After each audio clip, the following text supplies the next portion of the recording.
This is the new desktop UV printer from eufyMake, and I'm nothing short of amazed by it. I have wanted a UV printer for a long time, but they've always been giant industrial machines that require a lot of maintenance and they're pretty expensive.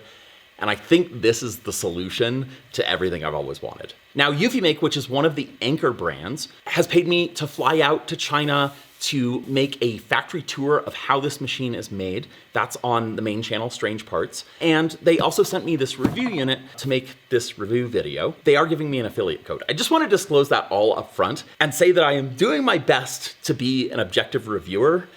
And at the same time, I am so excited about this machine. I just have completely fallen in love. First, what is a UV printer? A UV printer is sort of like your home inkjet printer. It squirts ink out of microscopic little nozzles, and in fact, the nozzles are very similar to your inkjet printer. But there's a big difference. The ink is cured by UV light, which allows you to print on all sorts of different objects, not just paper. It really is like quite rugged. This does not scratch easily, and it can be textured almost like 2.5D. This printer can do up to 5 millimeters tall, like 2.5D structures and texture. It's an amazing technology, but as I said before, it really hasn't been accessible to like the home hobbyist market. And even with a big studio, a lot of the machines are like 4 feet by 8 feet, big flat beds. They're really meant for like production work and not very suitable to someone who's going to use it occasionally, or someone who lives in an apartment, or doesn't have a big warehouse industrial space. So as I said before, the ink is a UV cure resin. So there's the inkjet head that's spraying out the various inks. There's cyan, magenta, yellow, black, white, and glossy, which allows you to do all sorts of stuff. And then there is a UV light inside the print head that instantaneously cures this resin as it's printing, which certainly introduces a lot more complexity in terms of how the machine works. What you really don't want to do is shine UV light on the print head, because it'll instantaneously cure the ink inside the print head holes and render your print head completely useless. But they have done so many amazing things on this machine to make the maintenance side of things a breeze. It's pretty much hands off. I said that you could print on nearly anything, and that's pretty much true. Wood, metal, glass, plastic, 3D prints. We're actually gonna try, I haven't tried this yet, but we are gonna try out some circuit boards, some PCBs. What else have we got? Canvas over here. We printed on a laptop. There are some issues with this, I'll talk about it. Even an aluminum can that's still full. They have a rotary add-on so that you can do things like mugs and cylindrical objects, generally like hollow cylindrical objects, but I was able to get this to work, and I'll tell you how. You can make stickers, so you can apply things to complex curved surfaces like this helmet. I'll show you how we're gonna do that. And generally speaking, with the exception of the laptop, it's really cured on there. It does not come off. So what doesn't it work on? Right now, there's very little. I think reflective surfaces like mirrors are a problem because it reflects the UV light back into the print head. So you want to avoid that. The other thing is fabric. The ink isn't super flexible. So apparently if you print on fabric that's going to bend, it chips off. The list of things you can't print on is far smaller than the list of things you can print on. A couple restrictions. In terms of size, right now you're limited to 30 centimeters by 40 centimeters. In terms of height, you can go up to 60 millimeters tall on your object, but it has to be flat. It either has to be flat, or if you use this attachment, it can be a cylinder or a cone, but it has to have like a flat side to it. It can't be curved. If it's round this way, it can't be curved this way. I want to show all of the samples that we made and talk about all the things we've been trying. We've been trying some out-of-the-box stuff. But first, I just want to do a sample print for you, show you how this thing works, and just show you how easy it is to print with it, because it's really darn easy. It is microscopically harder than your inkjet printer. So a good first test is one of these ceramic magnets. They sent this to me. They have a bunch of packs of like sample objects to print on, but you can get this stuff on Amazon or AliExpress or wherever. So the very first thing is you load it on the bed. I'm just gonna put it nice in the middle of the bed here, and you can close the doors so that you don't get any ink drifting out. We really haven't had any problems with that. You can print from your phone or from your laptop. It is important to note that It's all cloud enabled. There's no, LAN only mode for this thing. It really is intended to be a consumer machine and be very consumer friendly. This is not a highly modifiable 3D printer that's intended for the super security conscious, I want everything offline folks. I get it, believe me, but it's just not what they're aiming for. So take that with a grain of salt. This should look very similar to like, Bamboo Labs app in terms of like it has a gallery of various designs that you can use from other people. I know that eufyMake made a bunch of designs, and anyone who owns a printer, once they start shipping the Kickstarter units, will be able to do that too. Oh, I have something prepared actually. I prepared an Ambrose magnet, which if you don't know is my dog. You can see a lot more of him on our Electric Ranch channel. Oh, I have to use the laptop for this because it's 3D. So this is a design I prepared previously using some of the AI tools built into the eufyMake Studio app. This is a little bit off size for what we're gonna print it on, so I might throw down a little bit of masking tape on the bed just so I don't print onto the bed. Now, how do you align your object, you say? You stick that here, you click the snapshot button, and there's a snapshot camera built into the top here. So first, it's gauging the height of the object using this dual laser system. And in the factory tour video, I didn't fully explain why, if you have just one laser and you have a transparent object, depending on how the object is oriented, that laser beam can just go straight through a piece of glass, right? But if you're shining two lasers at an angle to each other, one of them will always be deflected by that transparent object such that it doesn't reach the detector on the other side. And the way they're using the detectors, they have two beams this way and they're basically moving the bed up and back and forth to see where it's broken or at least deflected off the detector on the other side. So that's why that exists. So right now it's doing the laser measurement thing, and then it's gonna do the snapshot. It's gonna turn on the light and do a snapshot here. Okay, so now it's taking pictures. And for the big bed, it takes a series of pictures and then stitches them together. So now I wanna align the picture of Ambrose to the object. So I don't have to worry about aligning what I'm printing on, I just align the design to that, which is super easy. Okay, good to go. So then you hit print.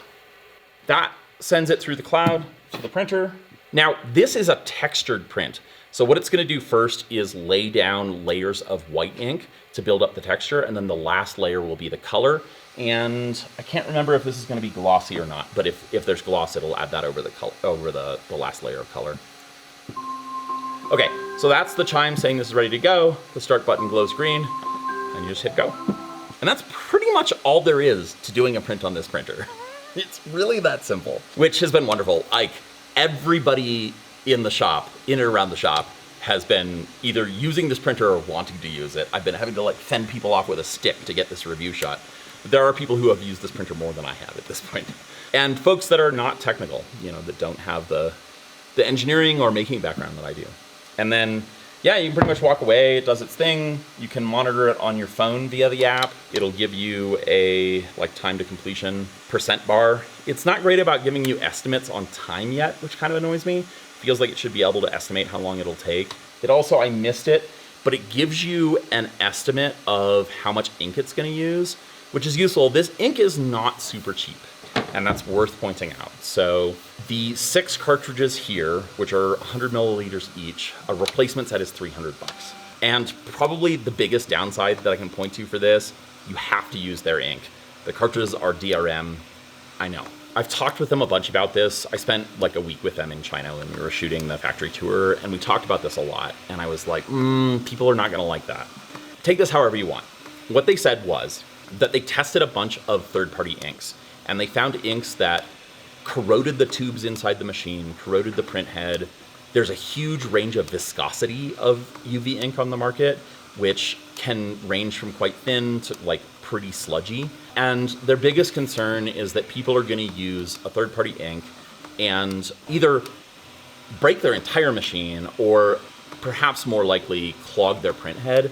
Print heads, they're gonna sell replacements for $500. They also have a eufyMake Care program, similar to like Apple Care, where you can pay for coverage on your print head, and if your print head dies, they'll send you a new one. I'll find the details on that. Maybe we'll just put them down here. But Their argument was, look, we want to make a really easy to use, really reliable printer that people can trust, particularly when they're printing on like expensive stuff. When I bought this laptop, this is not my current laptop, it's the previous generation, but this was a maxed out MacBook Pro that was about $5,000. So the notion of printing on this and having it screw up is pretty scary. Their argument is, look, because there's no standardization of ink across the industry, and there's some stuff out there that's like downright harmful to the machine, we want to make sure people don't screw it up. I don't know what to say to that other than I tend to believe them. I think you'll just have to make a choice based on that. There is no other machine that's this size on the market that does this much self-cleaning and is this easy to use. So what I do know is, and I don't know if I'm allowed to say this, so we'll see if they make me cut this out, but the cartridge itself without any ink in it is about $15. It's about half the price. eufyMake doesn't like this. This wasn't like by design. It's just kind of how it worked out in manufacturing. They are working on a higher volume solution to this that looks, it's going to be an external tank solution, I think, with inserts here that have hoses going into them. Some of that's my speculation, some of that's what they told me. But the idea there is to decrease the amount of money you're spending on this and increase the amount of money you're spending on the ink to bring down the overall price per milliliter. I genuinely think they are trying to do the right thing here and not just price gouge people, but I also get the other side of it in spades, right? The reality is, for me, I would love to be able to experiment with different inks. I'd love to be able to experiment with metallics, you know, like activated ink, like glow in the dark stuff. Like, there's probably a lot of cool stuff you could do with this, but for right now, I'm just kind of holding off and saying, like, it is so interesting and useful as it is, I'm gonna stick with the stock ink. I don't know how hackable this stuff is, but I'm sure someone will figure a way. I personally would say, unless you're like diehard about this, I wouldn't let that stop me from buying one of these, based on my experience. So that was a huge long diatribe. Now I think we just wait for this print to finish. I'll come back in a minute. All right, let's take a look at this. That came out awesome. I mean, I can't get over how good this is. Look at this. So I put in 2.5 millimeters texture height. It could go twice as high. The color is just stunning. Like, it's very accurate to what you put in. And you saw how easy it was. And that's the biggest thing, is like, it's really just line up your design with the thing you're printing on and hit go. I mean, the other thing to note is there's no post-processing of this. This is just done out of the printer. There's no drying time. It's a resin that's set instantaneously, so it's good to go. One thing to note, there is a noisy fan in here. It wasn't noisy before. I suspect it's a minor manufacturing issue. I haven't figured out where the fan is that's making the noise.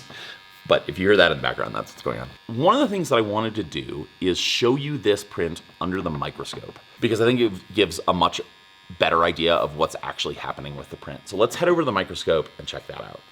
This is what it's like.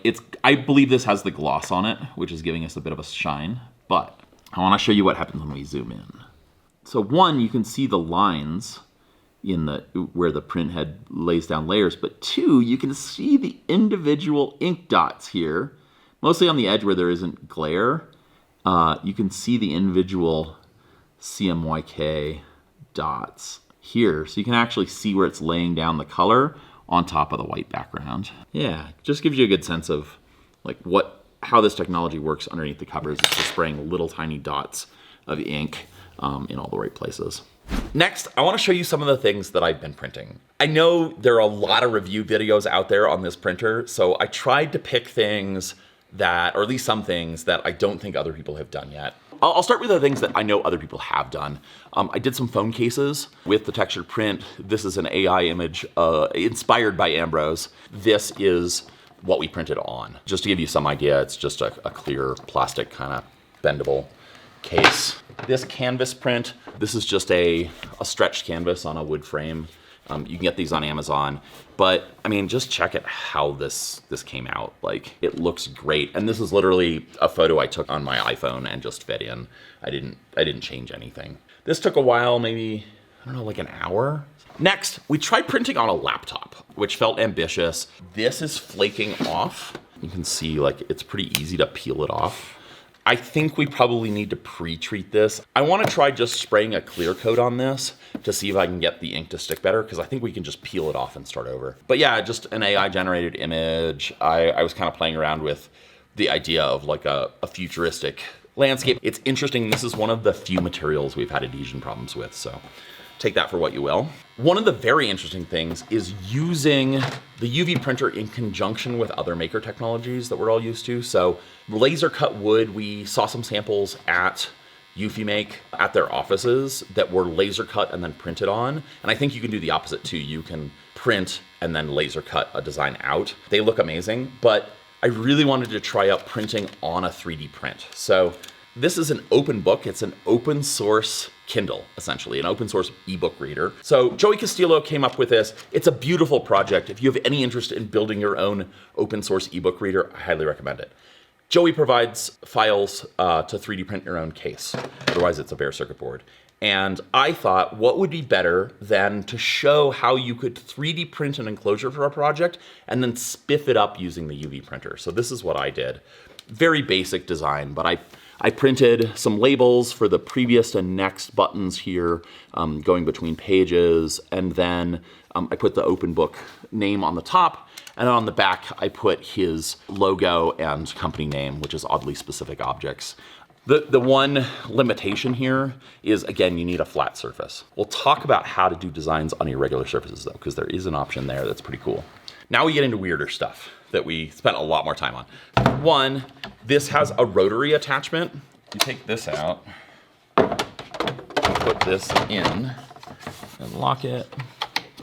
So this is already printed on, but basically you stick this in here on the mounts like that, and then it just sits there, and then it already knows that the rotary attachment is in there, and then all I have to do is measure it. Here I get a type selection. Does it have a handle? Does it not have a handle? And is it like tapered, or is it a cylinder? So I'm gonna say tapered, and then it's gonna perform automatic measurement. This is cool.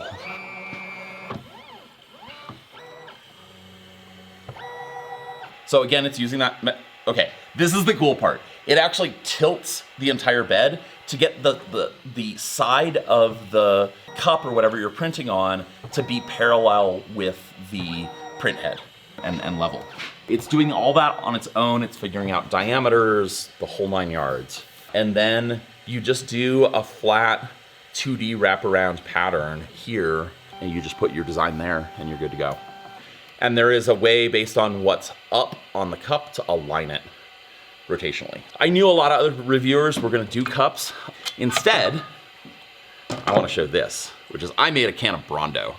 So this is, if you're not familiar, Brondo is from the movie Idiocracy. It's the electrolyte drink that everybody's drinking and they're watering the plants with and flushing the toilets with. I thought it would be fun to take a fictional soda or drink and put it on a can. So this is actually a can of seltzer from Costco. You can see it's still full. This rotary attachment isn't perfect for things that are not a cup where they have an insert, and I'll show you why. So the issue is that this part needs to be inserted into whatever vessel you're printing on, and it's hard if you have a top here. But what I found is that it fits inside this ring here at the bottom.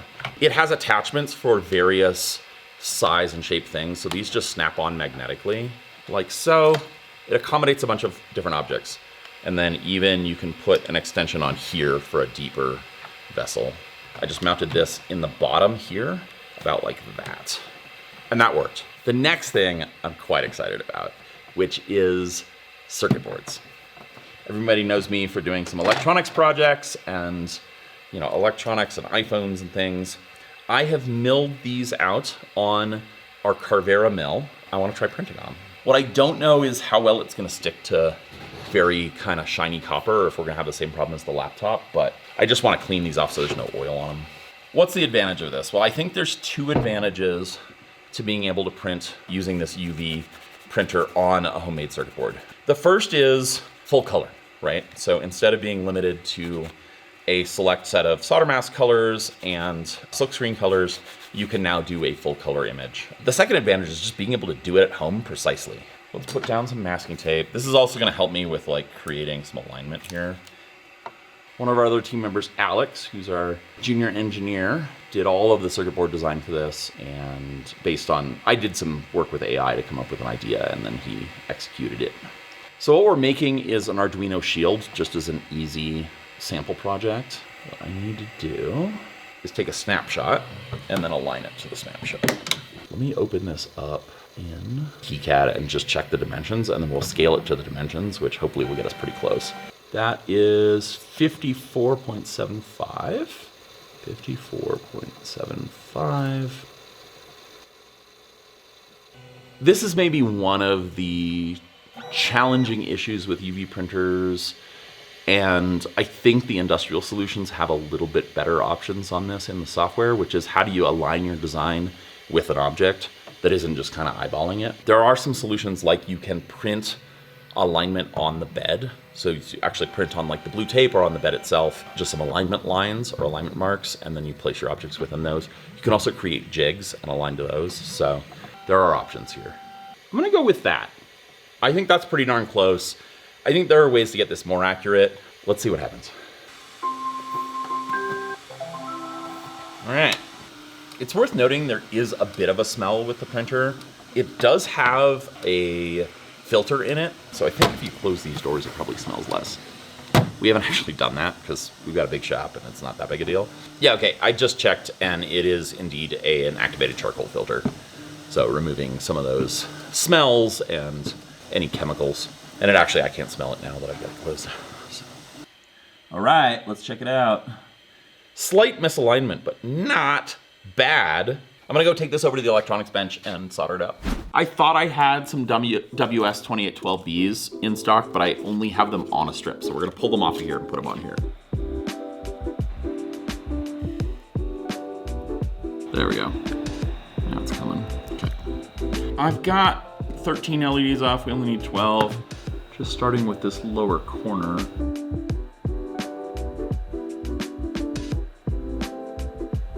Okay. One down, 11 to go. Okay, so that's interesting. If you get too much heat on this, it kind of bubbles up. All right, there are all 12 LEDs. Now I need to put headers on it and stick it into an Arduino. The whole reason I thought to try this is that they use UV printers for printing at least silkscreen at circuit board factories. Now it might be a different ink. That's all soldered up. Let me load up some quick code on here and we'll see how this looks. I just want like a regular rainbow sort of deal. I don't know why this one's not lighting up. I'm gonna declare victory. Here's my finished board. The UV print is pretty cool in the middle. I can fiddle with the LEDs more later. I've got two more cool things to show you. So the first is they have come up with a way to put prints on complex surfaces. What they have done is come up with a sticker printing process that's almost like a decal. This is the sticker blank. You stick this and align it with the green corner, and then you just stick this on really well. And then you peel off the top layer here. Okay, not too bad. I want to put a Strange Parts logo on the front of my helmet, and then this is my helmet, so I want to put my name back here. Got that set up. There's a white text down here that you can't see on the white background. Global ink mode, and then sticker mode. I keep forgetting to say how much ink these prints are going to use. So it is 0.42 milliliters.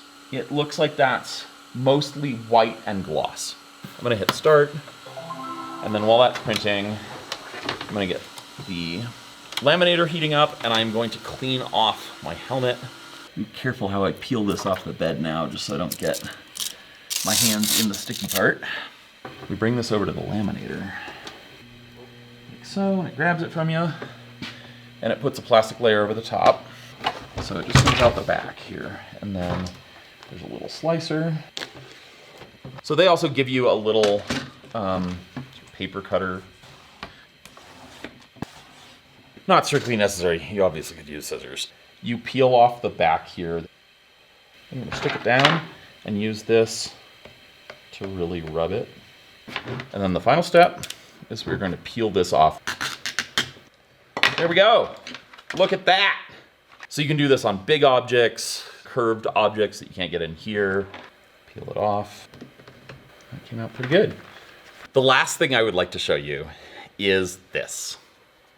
This is a stack up I did of multiple colored and clear prints. We did 6 prints on this with the layers in between, I think, are 3 millimeters. What we did was we did a white, then CMYK print, so just a flat colored print, and then 3 millimeters of a glossy layer, and then another colored print, another glossy 3 millimeter layer, and so on for 3 layers. And I wanted to try this out because in theory, you don't have to be limited to 5 millimeters. You should be able to print kind of fully 3-dimensional things as long as you slice it into individual layers. So, my layer height is 3 millimeters, but if I got my layer height much smaller, I could do some really interesting things with 3-dimensional volumetric colors. The flip side is the software totally doesn't support this. This is me hacking around with multiple layers and turning layers on and off and hitting print. But I think it came out looking really cool.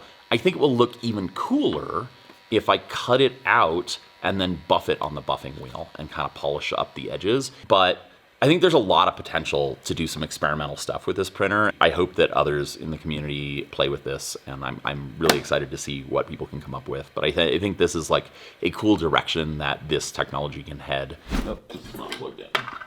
Oh! That solved that problem. It just popped right off. Let me just see how this goes.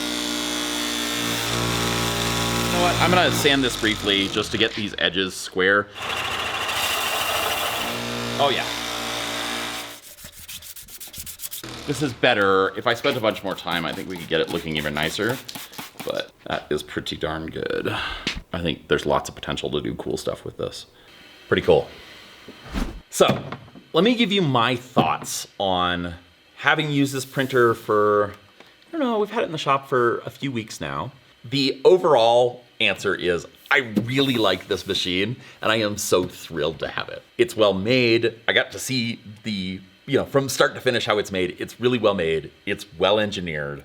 It's easy to use. The results look amazing. Like, there is a lot to really like about it. And I think it's really gonna change the maker landscape, right? This is an entirely new technology that isn't new to the world, but it is new to something that fits on a desktop, that is easy for hobbyists and home users to use, that you don't have to use in a production setting where you're using it day after day after day and you're churning out tons of prints. In terms of easy use, in particular that snapshot camera so that you can align your design with the thing you're printing on, just works really well. It's really easy. It's barely more difficult than just using an inkjet printer. So, print from your phone, print from your laptop. It's just a really fluid, easy to use experience. There are a few rough edges, some of which are being actively fixed, some of which I haven't heard one way or the other. A really simple cosmetic thing is I've noticed these black panels scratch super easily. We've gotten dust on it just being in the shop, and I've swiped my hand across and put a whole bunch of scratches in it. I don't really care, but that's a thing. We've got this fan that's making a little bit of noise. I need to talk to them about that. Not overly worried. We've had a little bit of problems with the black ink clogging. Brandon from Anchor said, yes, known issue. It's some sort of problem with the ink cartridge, it sounds like. And it sounds like they have already resolved it and they're sending me a new one. So I think that's taken care of. There are a few rough edges in the software. It's nothing major. It's very usable software. And the few issues I've run into, they've already been releasing updates. They're actively squashing bugs. I would guess that by the time the Kickstarter units ship out, that's going to be pretty polished up and clean. We've talked about the ink. You can only use their ink. It's not cheap, $300 for a new set of these, but it's the wrong way to look at it because you're not running out of all of them at once. They're not playing games with, you have to swap all of the colors at once or whatever. You run out of black and you have to swap all of them. I'd love to be able to experiment. I'd love to be able to get cheaper ink, but I also get it from their perspective, which is the way you need to look at this machine is it's really intended to be an appliance, a tool that you're not messing with a lot and it just works. And so there are some restrictions. There's also the cloud functionality for me. That doesn't bother me. I've got nothing but good vibes spending time with both the product manager in terms of this product, as well as his boss who manages the whole division.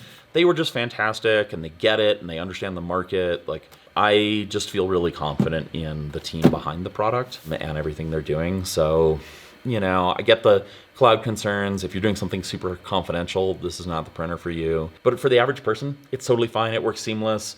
We've had multiple phones and laptops connected to this. Everybody can see what the print status is. Designs are all up in the cloud, so it's easy to click on a design that somebody else has done and run it on the printer. It's been really good for our shop setup. The only complaint I would make is that everybody has to log in with the same email address and password. And I'd love the ability for both this and certain 3D printer manufacturers to separate users and machines so that you can give a user with an account and an email address access to a given machine, remove them, more granular access. I just got a notification. Oh, the cleaning cartridge is full. Please replace it with a new one.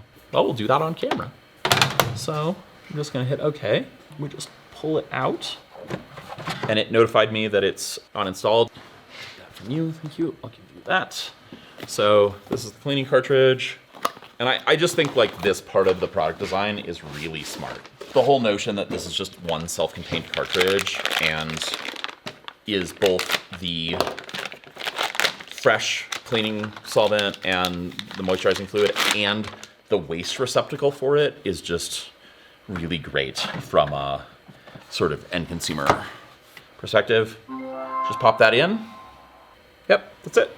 We have been printing for a number of days of samples and testing things. The can took a lot of effort to get right. I think this maybe took an hour. Circuit boards were taking 6 minutes. I am just thrilled to have this in my shop. I love using it. I'm gonna use it for so much more stuff. As soon as you get this, you're like, I wanna print on all of the things between the ease of use and the quality of the results. If you would like to get one of these, you should hurry up. The Kickstarter is closing in just a couple weeks. Right now, that's the only way to get one, or at least to get on the list to get one soon. And it's a screaming deal. So the list price on the Kickstarter is $2,500. And right now you can get it for $1,700. And I believe they are planning on shipping in like July, August. And I can safely say that having been inside the factory, they were about to produce a lot of units. So they're not waiting on the Kickstarter to make inventory. There is inventory already sitting in boxes ready to go, which is gonna ship out, you know, pretty much right after the Kickstarter.